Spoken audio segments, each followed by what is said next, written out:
ചേട്ടൻ്റെ കമ്പോസിഷനിലെ ഒരു ഭയങ്കര നീറ്റ്നെസ് അറേഞ്ച്മെന്റ്സിൽ ഞാൻ കണ്ടൊരു പാട്ട് കണ്ണോട് ആണ്. ഇനി അതില് മ്യൂസിക്കൽ ഇൻസ്ട്രുമെന്റ്സ് എല്ലാം യൂസ് ചെയ്തിരിക്കുന്നത്, അതിൽ ബ്രാസൊക്കെ കൊണ്ടുവന്നിട്ട് എന്ത് ചെയ്യാനാന്ന് ഞാൻ ആദ്യം മ്യൂസിക് മോജയിൽ ആ ഫ്രെയിം കാണുമ്പോൾ ഞാൻ വിചാരിച്ചിട്ടുണ്ട്. ആ പാട്ട് എങ്ങനെ ഉണ്ടായെന്നറിയാൻ എനിക്ക് സത്യസന്ധമായ എക്സൈറ്റ്മെന്റ് ഉണ്ട്. കണ്ണോട് സത്യം ആദരയ്ക്ക് വൈഫിന് ഡെഡിക്കേറ്റ് ചെയ്ത് കമ്പോസ് ചെയ്ത പാട്ടാണ്. അപ്പൊ അത് ഇപ്പൊ മോജോയുടെ സെഷനിൽ അത് ചെയ്യുമ്പം അന്ന് നമുക്ക് കിട്ടിയിരുന്ന സുമേഷ് സാർ തന്നിരുന്നൊരു സ്വാതന്ത്ര്യം എന്ന് പറഞ്ഞാൽ ഇഷ്ടമുള്ള പോലെ അറേഞ്ച് ചെയ്തോളൂ. എൻ്റെ കയ്യിൽ ഇത്ര പൈസ ഉണ്ട് ജോബിന് തരാൻ, അതിനകത്ത് ഞാൻ മാക്സിമം പുള്ളി ശ്രമിച്ചിട്ടുണ്ട് കേട്ടോ. പുള്ളിയാണ് അങ്ങനെ എനിക്ക് ആ ഒരു സ്വാതന്ത്ര്യം തന്നൊരു വ്യക്തിയാണ് സുമേഷ് ലാൽ. ഗംഭീര ആർട്ടിസ്റ്റുകൾ അതിൽ വർക്ക് ചെയ്തിരിക്കുന്നത് അത്. അപ്പൊ അതുകൊണ്ട് അവരുടെയൊക്കെ ഒരു കോൺട്രിബ്യൂഷനും ആണ് അതിനെ എലിവേറ്റ് ചെയ്തിരിക്കുന്നത്. അതിൻ്റെ അകത്ത് ഇപ്പം ഇതൊക്കെ ഒരു സത്യം ഒരു കൂട്ടായ്മ തന്നെയാണ്. അതിൻ്റെ അകത്ത് നമ്മൾ കൊടുക്കുന്ന ഒരു അവർ നമ്മളോട് കാണിക്കുന്ന റെസ്പെക്റ്റും തിരിച്ച് നമ്മളും കൊടുക്കുന്നതും ഒരു മാജിക് ഡേ ആണ് ഇതൊക്കെ.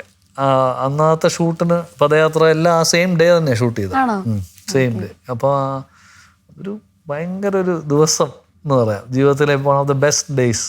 അപ്പോൾ ആ ദിവസം ഷൂട്ട് കഴിഞ്ഞിട്ട് 3 മാസം എനിക്ക് വോയിസ് ഉണ്ടായിട്ടില്ല. Can you imagine? 3 മാസം റെസ്റ്റ്. ആ ഡേ തീരുമ്പോൾ ഓരോ 12 പാട്ടാണ് നമ്മൾ ഷൂട്ട് ചെയ്തത്.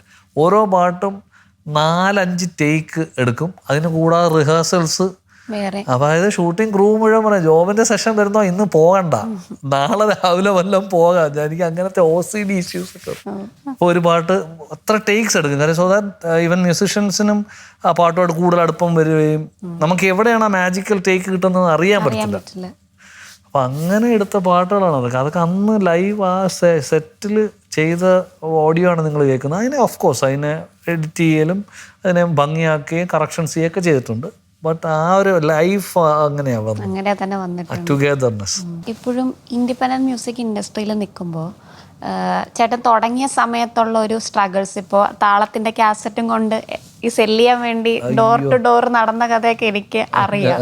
അപ്പോൾ അവിടെ നിന്ന് ഉറപ്പായിട്ടും ഒരു ഗ്രോത്ത് എന്തായാലും ഉണ്ടായി കാണും. എന്നാലും ഈ ഒരു ട്രെൻഡിൻ്റെയും ഒക്കെ ഇടയ്ക്ക് ഒരു ഇൻഡിപെൻഡൻ്റ് ആർട്ടിസ്റ്റായിട്ട് സർവൈവ് ചെയ്യണമെന്ന് ഒരാൾ ഇപ്പോൾ ഡിസൈഡ് ചെയ്യുകയാണെങ്കിൽ എന്തോരം സ്ട്രഗിൾസ് ആയിരിക്കും ഇപ്പോൾ ഉണ്ടാവുക?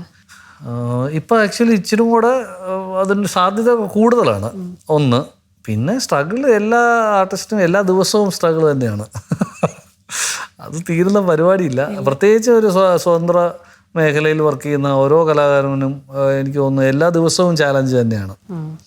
ഒരു അടുത്ത മാസം എങ്ങനെയാണെന്ന് ഇപ്പോൾ സത്യം പറഞ്ഞാൽ എനിക്കറിയില്ല. മുന്നോട്ട് സാമ്പത്തികമായിട്ടും ഒക്കെ നോക്കിയാൽ ഒരു സെക്യൂരിറ്റി, ജോബ് സെക്യൂരിറ്റി എന്നൊക്കെ പറയുന്നു ഒന്നും തന്നെ ഇല്ല.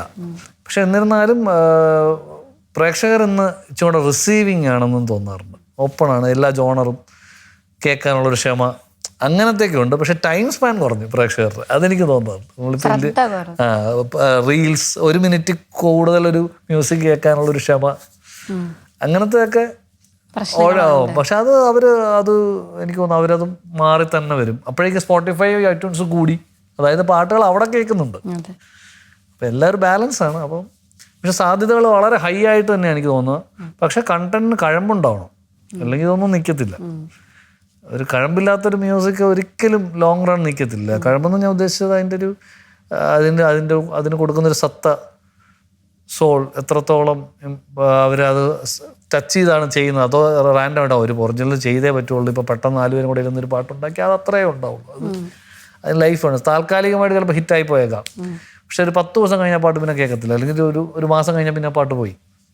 അപ്പം അങ്ങനത്തെ കണ്ടന്റ് ഇറക്കിയാൽ ഇന്ന് സാധ്യതകൾ ഹൈ ആയിട്ടാണ് എനിക്ക് ഫീൽ ചെയ്യുന്നത്. അങ്ങനത്തെ കണ്ടന്റ് ഇല്ല, വരട്ടെ. കൂടുതൽ കണ്ടന്റ് കുറവാണ്, ഒത്തിരി ഇനി വരാനുണ്ടെന്ന് തന്നെയാണ്. എല്ലാവരും പെട്ടെന്ന് കവേഴ്സിലോട്ട് ആ പോപ്പുലാരിറ്റിക്ക് കവേഴ്സിനെ ഡിപ്പെൻഡ് ചെയ്യുന്ന ഒരു അവസ്ഥയിലേക്ക് ഇപ്പോഴും ചെയ്യാറുണ്ട്. പക്ഷെ അതൊക്കെ മാറി സുഹൃത്തുക്കളെ, എന്താണ് നിങ്ങൾക്ക് സ്വന്തമായിട്ട് ചെയ്യാനുള്ളൊരു വഴിയുണ്ട്, സ്പേസ് ഉണ്ട്, മനസ്സുണ്ടായാൽ മതി.